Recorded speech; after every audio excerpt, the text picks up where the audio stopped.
Hello and welcome to Think Watercolour. For today's demonstration, I'll be using this photo as reference and inspiration. It's a winter view of a lake near Sandyway in Cheshire, and I want to use it to demonstrate three fairly simple techniques that might be useful to people new to watercolours. I'll be showing how to control painting damp into wet, how and when to paint damp into damp, and finally how to lift out for some highlights. So let's get started. I'm using Saunders Waterford 300-gram rough paper, and I've loosely sketched out a few areas and lines to give me a guide as to where the trees and the horizon are, etc. I'm starting by wetting this sky area with some clean water, and I'm going to paint the sky wet in wet because I want to try and replicate the soft fluffy clouds in the photograph. I'm not going to slavishly copy the photograph, but use it more as inspiration, but I want it to look as close as possible without being an exact copy. Just dropping in some cerulean blue with a touch of cobalt blue added. Just darkening a few areas, and while the paper's still wet, letting it blend gently, softly, wet into wet.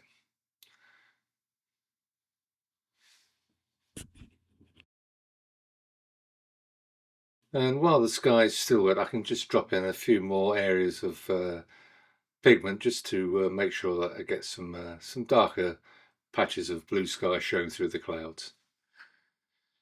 For the lake, I'm using the same mix of cerulean blue with a touch of cobalt to paint the reflection of the sky. I'm painting this wet on dry.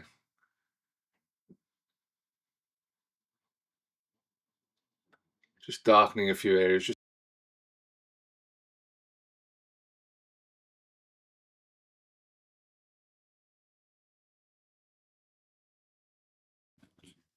I've mixed up some Van Dyke brown. This is a fairly thick mix. We call it a damp mix. It's more pigment and less water. And the idea is that when you paint damp onto wet, you have more control over how far the pigment spreads. And as you can see, I'm getting a nice soft top to the tree line where, well, as it's quite a strong mix, it doesn't spread so far. And I'll do the same along the edge of the lake. And this is a really thick mix, so it's not spreading at all really, but just enough to suggest reflection of the edge of the lake in the water. So that's damp into wet. Because I painted the lake wet onto dry, the paper is just damp now, and I can paint damp onto damp for these ripples using a slightly darker mix of the cerulean blue and cobalt blue. And they will blend slightly, but it gives them a soft edge to create a nice ripple effect in the water. So that's damp into damp. For the hillside across the lake, I'm using a mixture of lemon yellow and sap green. And for the foreground, I've mixed up some raw sienna, very, very weak mix, just as an underpainting.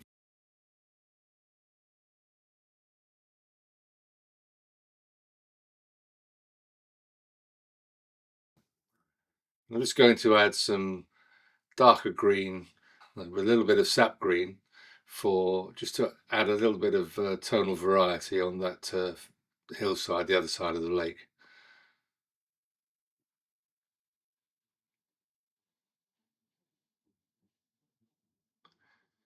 And then again in the foreground, just dropping in, while it's still wet, just some streaks of green as well.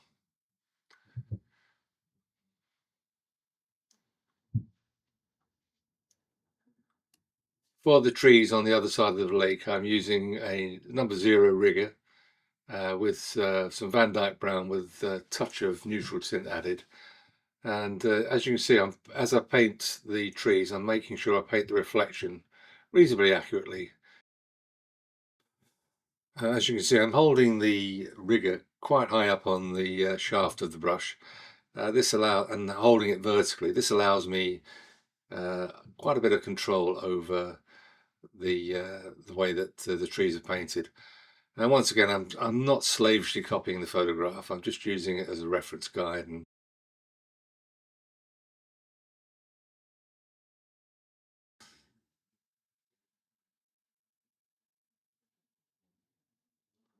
the great thing about riggers, they have a lovely springiness to them, and you get some really nice effects, especially when you hold the brush vertically and let the bristles of the brush do the work for you.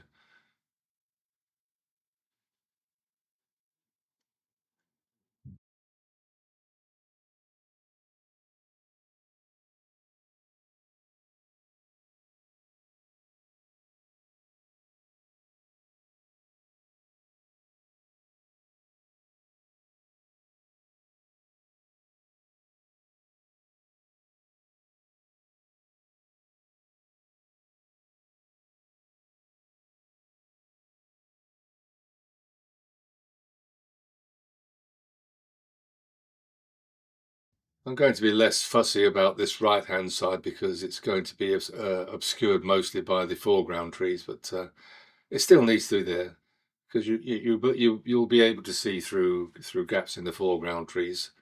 So it's worthwhile making sure that you get the reflections right as well.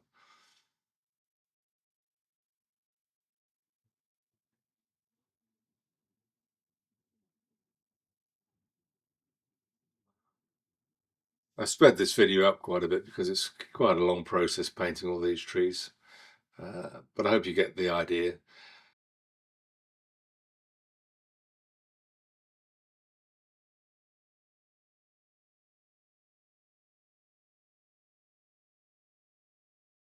For the foreground trees, I've darkened the mix slightly because I want to bring these foreground trees forward. So I've added a touch more neutral tint to the Van Dyke brown to darken it. Again, using the same technique with the rigger. But this time I've switched to a number 2 rigger, which is slightly thicker and allows me to paint these foreground trees more easily. As you can see, because they're darker, they appear closer to the eye. And I'll be darkening the ground in front of the trees shortly as well, which will help to add depth to the painting.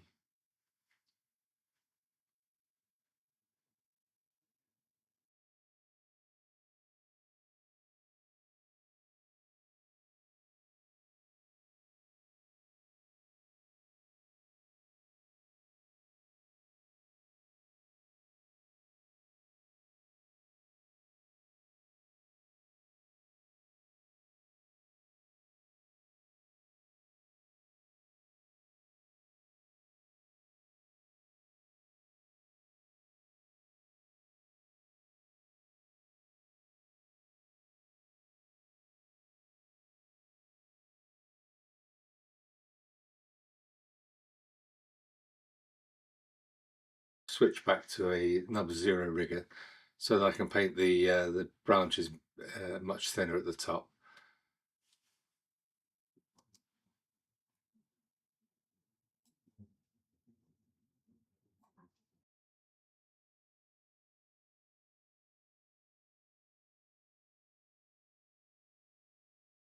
I'm just using the side of the number 2 rigger here just to pick up the texture of the paper to suggest some thinner branches, just hint at what's there. Same with the background trees, making sure I put that same detail in the reflection. It's just picking up the tooth of the paper. It's a hint of some loose, very thin branches.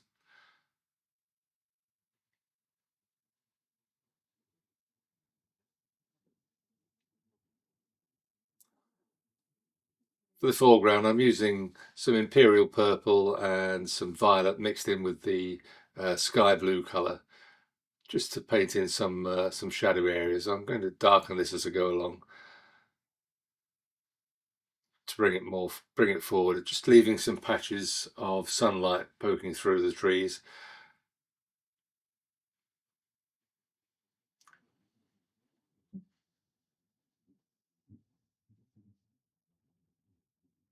Just trying to get the darkness of the foreground right. Adding a little bit more Van Dyke brown to the mix for that foreground. Perhaps a touch of green as well.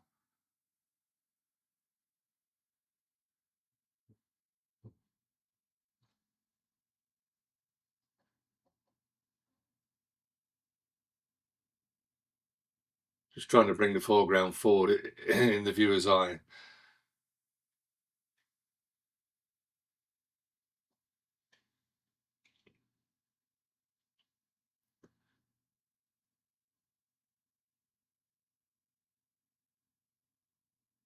And while the foreground's drying, I'm just putting the distant fence across the other side of the lake, not forgetting to put in a little bit of reflection in the lake as well.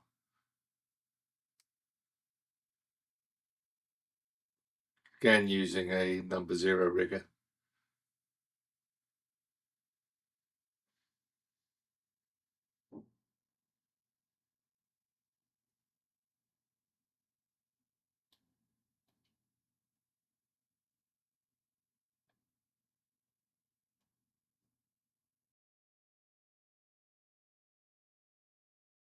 Now that the foreground's drying, I can see that I've been a bit heavy-handed, and covered up some of the dappled sunlight. So using the end of a flat brush, slightly damp, just lifting out with some clear water and then dabbing with a paper towel,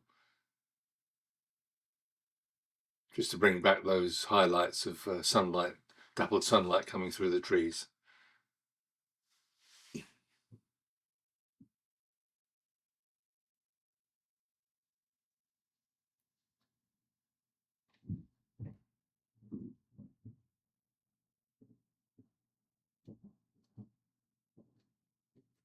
Just darkening the other side of the lake. A few extra details at this point, just tidying up really.